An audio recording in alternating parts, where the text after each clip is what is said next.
मैं कौन सा? आइए। नमस्कार सर। नमस्ते। बेटी। Thank you sir. कैसे हैं आप? सर अच्छा। अच्छा। अभी ठंड बढ़ रही है जी सर। और ठंड बढ़ने के साथ हमारे अखबारों की हाईलाइट जो है वो भी बढ़ जाती है एयर पोल्यूशन की। जी सर। खास करके दिल्ली एनसीआर और जो मतलब राजस्थान वाले एरिया भी उससे लगते हैं सब जगह पे, जी सर। है ना?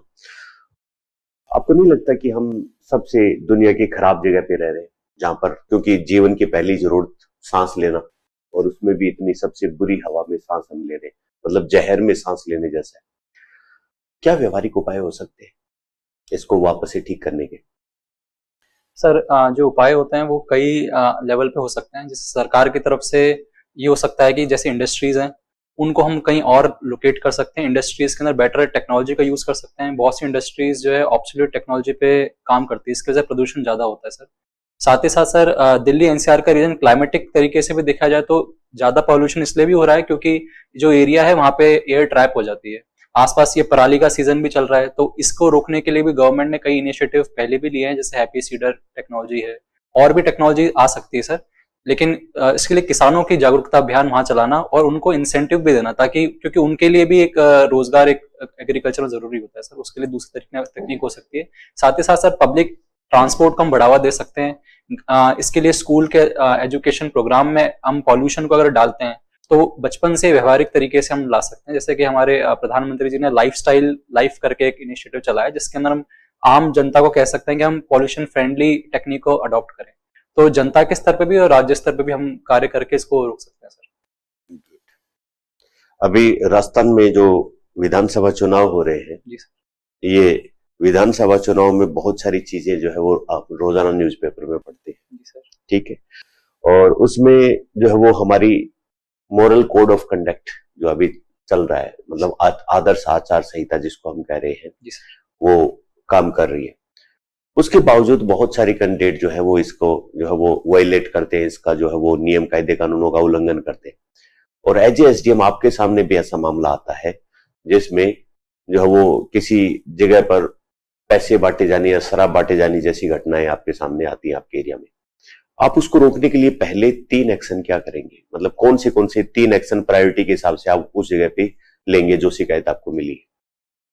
सर पहला एक्शन तो यही होगा सर कि उस मौके पे जाके वहां के लोगों को बताना कि ये आचार संहिता का उल्लंघन है और उसको नहीं करना चाहिए, समझाइश की जाएगी सर। पहला ये होगा। अगर उसके बाद भी अगर वो नहीं मानते तो यहाँ पे दो केस हो सकते हैं सर। लॉ एंड ऑर्डर के वायलेशन के लिए भी केस दर्ज किया जा सकता है, या फिर जो ऑब्जर्वर होता है इलेक्शन कमीशन का, उनको भी शिकायत की जा सकती है कि इस बारे में बता सकते हैं सर। तो ये इलेक्शन कमीशन को शिकायत करूंगा और सर मौके आधार पर सबसे पहला कोशिश ये रहेगी कि वो अगर समझाइश समझ जाए तो कोशिश में ही रहेगी। अच्छा। पश्चिमी राजस्थान जो है, जी सर। वहां की प्रमुख समस्याएं क्या है हमारी? सर पश्चिमी राजस्थान की प्रमुख समस्याएं सर्वप्रथम तो ये है सर, वहाँ पे अभी भी मूलभूत ढांचा जो है वो उस तरीके से विकसित नहीं हुआ है। जैसे बेसिक एजुकेशन में स्कूल्स हैं, हॉस्पिटल्स हैं। साथ ही साथ पानी की सर समस्या ग्रामीण इलाकों के अंदर आती है सर, जहाँ पे महिलाओं को रोजाना लंबे सफर तय करने पड़ते हैं सर। तो क्योंकि वहाँ पे पाइपलाइन सुविधाएं अभी तक नहीं पहुंची है और वाटर कंजर्वेशन टेक्निक भी वहाँ पे थोड़ी जो ओल्ड टेक्निक है उसे रिवाइव नहीं किया गया सर। तीसरा ये सर बॉर्डर स्टेट लगते हैं सर, तो वहाँ पे ड्रग ट्रैफिकिंग और इनकी मामले ज्यादा आते हैं सर। भारत ने अभी फिलिस्तीन और इजराइल जो विवाद है उसमें स्टैंड क्लियर कर लिया, 2 स्टेट थ्योरी को हमने अप्रूवल दिया है। जी सर। फिलिस्तीन में किस प्रकार की ह्यूमैनिटेरियन एड हमने वहां पर अभी भेजी है? जी सर। सर हाल ही में जो भारत ने ह्यूमैनिटेरियन एड भेजा है सर, वहाँ पे फूड पैकेट्स, उसके अलावा वाटर फिल्ट्रेशन टेक्निक के लिए भी हमने वहाँ पे कुछ सामान भेजा है। साथ ही साथ मेडिसिन भेजे हैं। तो ये कुछ कई सारे राहत सामग्री में से एक ये भी है सर। मुझे थोड़ा अनुमान लगा के बताओ कि हमने फिलिस्तीन में तो वहां सहायता भेजी, जी सर। जबकि 2 साल पहले हमारे पड़ोस में पाकिस्तान में बाढ़ आई जी सर। और पूरी दुनिया से वहां पर अलग अलग रूट से मदद आई। हमारी उतनी ज्यादा वो बढ़ चढ़ की हिस्सेदारी इसमें नहीं रही। क्या हम बाइज्ड हैं? सर जहाँ तक मैं रिकॉल कर पा रहा हूँ सर, हमने मदद की लिए हाथ बढ़ाया था सर और उनसे कहा भी था। पाकिस्तान ने उसको रिजेक्ट कर दिया और उस तरफ से ऐसा कोई अच्छा रिस्पॉन्स नहीं आया। शायद यही वजह हो सकती है कि हमने उतना पार्टिसिपेट हम नहीं कर पाए सर। गुड। सुपर, एक होता है क्रिटिकल। तो जो पावर प्लांट्स होते हैं उनके संदर्भ में सुपर किसे कहा जाता है और क्रिटिकल किसे कहा जाता है? सर सुपर क्रिटिकल जो वहाँ के जो टोटल प्रोडक्शन जो वैल्यू होती है सर उसके अकॉर्डिंग तय होता है। जैसे कि कोई पावर प्लांट है, अगर वो 500 मेगावाट। मेगा सर सर एक लिमिट होती है 750 मेगावाट किलोवाट होती है सर। मैं सॉरी सर मैं बता नहीं पा रहा। एक उस लिमिट से ज्यादा जाते हैं क्रिटिकल स्टेज वो अडॉप्ट कर लेता है जब सारी यूनिट उसकी उस 500 या 750 मेगावाट के ऊपर वर्क करने लग जाती है सर। और अगर उससे नीचे रहती है तो हम सुपर कहते हैं, और उससे नीचे लिमिट के नीचे रहती है तो हम नॉर्मल से पावर प्लांट कहते हैं। ठीक है, ऐसा कोई एनर्जी सोर्स बताइए जो नॉन कन्वेंशनल हो, गैर परंपरागत हो और नॉन रिन्यूएबल हो। Sir hydro. हाइड्रो जो है वो नॉन कन्वेंशनल है और जैसे नॉन नॉन रिन्यूएबल कन्वेंशनल है। हाइड्रो तो रिन्यूएबल नहीं है क्या? Sir non renewable sir nuclear energy sir. ठीक है। थोड़े टाइम पहले मणिपुर में हिंसा हुई थी। जी सर। मणिपुर में जो हिंसा हुई है, ऐसी परिस्थितियां दोबारा उत्पन्न नहीं हो, इसके लिए एक एडमिनिस्ट्रेशन के लेवल पर क्या इनिशिएटिव्स लिए जा सकते हैं? सर वहाँ की जो मुख्य प्रॉब्लम ये जो है वो ट्राइबल्स के अंदर इंटर कॉन्फ्लिक्ट सबसे बड़ा मुद्दा हमेशा से रहा है सर। इसके लिए हम ये कर सकते हैं कि वहाँ पे हर समाज की अपनी एक कमेटी बना सकते हैं और उनके बीच में रेगुलर संवाद रखना जरूरी होता है ताकि किसी भी तरह की फेक न्यूज या किसी तरह का ट्रस्ट के अंदर कमी ना आए सर। साथ ही साथ हर स्तर पे हम पुलिस ऑफिसर्स को या वहाँ के जो कांस्टेबल्स होते हैं जिसे बीट कांस्टेबल प्रणाली कहते हैं सुचारू रूप से चला सकते हैं ताकि कोई किसी भी तरह की अगर कोई माइग्रेशन होता है, इलीगल माइग्रेशन होता है किसी भी गांव में किसी भी क्षेत्र में, तो उसे रिपोर्ट किया जा सके और उसके बारे में पहले से ही एक्शन लिया जा सके। गांव में इलीगल माइग्रेशन कैसे आप सर करेंगे? सर गांव में सर इलीगल, क्योंकि वहां पे सर एक प्रमुख कारण ये है कि पास के जो म्यांमार बॉर्डर है वहां से लगातार, और बांग्लादेश के बॉर्डर से वहां पे उस एरिया में कहा जाता है कि माइग्रेशन हो रहा है। जो कुकी समुदाय दोनों जगह पाए जाते हैं सर, म्यांमार के अंदर भी यहाँ पे भी, और यही कारण है कि मेती समुदाय के अंदर भी रहा है कि लगातार उनके एरिया को उनका ये एलिगेशन भी रहा है कि उनके एरिया पे कब्जा किया जाता है। साथ ही साथ वहाँ पे अल्कोहल के जो प्रोडक्शन या ड्रग्स के खेती की जाती है, उसके लिए वहां पे भी गाँव के अंदर जो इलीगल तरीके से ऑक्यूपेशन के भी आरोप लगते हैं। तो मुझे लगता है अगर ये इसको पहले ही रोक लिया जाए ग्रामीण स्तर पे तो। भारत की growth rate, economic growth rate Covid के बाद से बहुत ज्यादा अच्छी रही है।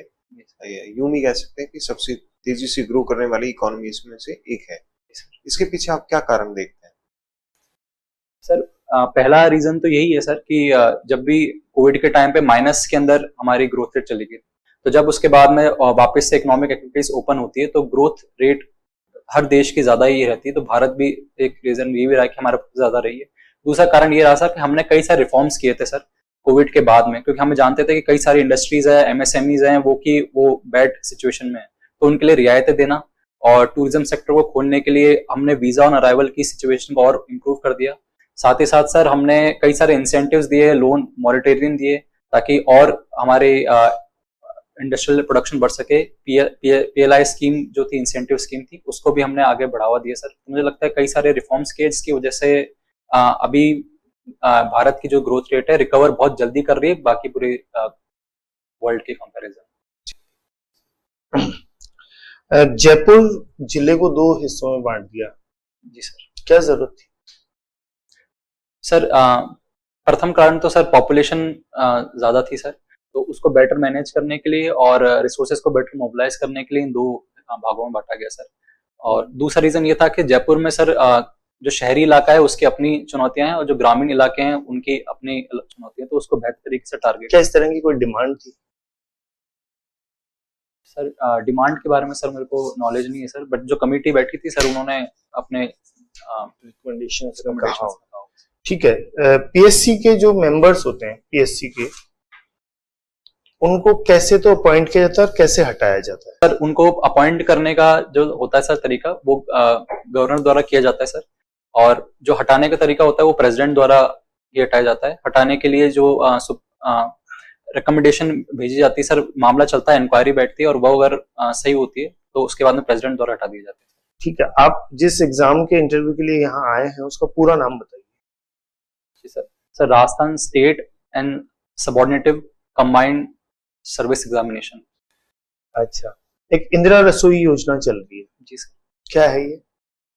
सर इंदिरा रसोई योजना के तहत हम 8 रुपए के रेट के हिसाब से, सब्सिडाइज रेट के हिसाब से हम अलग अलग जगह पे वो केंद्र बनाते हैं जहां से हम गरीब लोगों को खाना दे सकते हैं सर। और ये अभी हाल ही में ग्रामीण योजना भी, इंदिरा योजना ग्रामीण क्षेत्रों में चलाई जाएगी, जहाँ पे 1000 तो ग्रामीण क्षेत्रों में और अर्बन एरिया में 1000 उस एरिया को रसोई को बढ़ा दिया। आपने फेमा के बारे में सुना? जी सर। क्या है? Sir foreign exchange management act 1999। क्या जरूरत थी इस एक्ट को लाने की? सर जो विदेश से पैसा आता है सर, कंट्रीब्यूशन आता है, वो इलीगल तरीके से ना है, वो उनकी वजह से हमारे देश के जो इंटरनल सिक्योरिटी उसको थ्रेट ना पहुंचे, मनी लॉन्ड्रिंग के केसेस को रोकने के लिए उसको रेगुलेट करना जरूरी था, इसलिए फेमा एक्ट आया सर। ठीक है।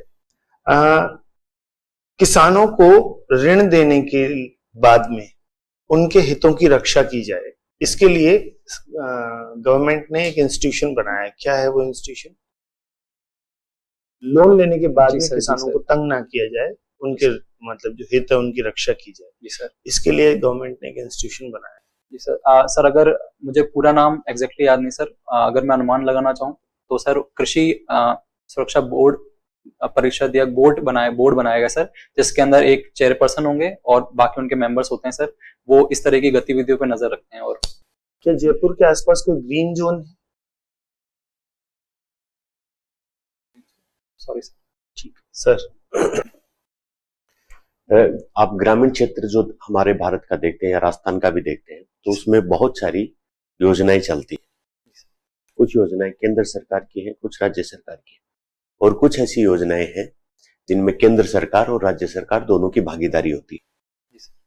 कौन सी ऐसी योजनाएं राजस्थान में ग्रामीण क्षेत्रों में चल रही है जिसमें केंद्र सरकार और राज्य सरकार दोनों भागीदारिता से उसको चला रही है? सर पहली तो मनरेगा ही है सर। मनरेगा के अलावा सर राज्य सरकार की क्या भूमिका रहती है उसमें मनरेगा में? सर मनरेगा के अंदर राज्य सरकार अपने चिन्हित करना, जो आइडेंटिफाई ग्राम पंचायत लेवल पे कौन इसको जॉब मिलेगी आइडेंटिफाई करना, मटेरियल प्रोवाइड करना सर, उसके अंदर भी रेशियो डिवाइडेड होता है सर, और साथ ही साथ ऑडिट, सोशल ऑडिट जो होता है वो भी राज्य स्तर पे किया। ठीक है। मनरेगा और सर मनरेगा, इसके अलावा सर राजीविका राज्य सरकार के, सॉरी सर। इसके अलावा सर प्रधान स्वच्छ भारत अभियान है सर, जो ग्रामीण क्षेत्रों में चलाता है, वो भी केंद्र और राज्य दोनों के से कोऑर्डिनेशन चलता है सर। इसके अलावा सर प्रधानमंत्री कौशल विकास योजना, जो livelihood national rural livelihood mission है sir, Deendayal Upadhyay national livelihood mission, वो भी राज्य सरकार और केंद्र सरकार के भाग्य से चलता है सर। गुड, आपका इंटरव्यू हुआ, आपसे बोला। Thank you sir. Thank you sir.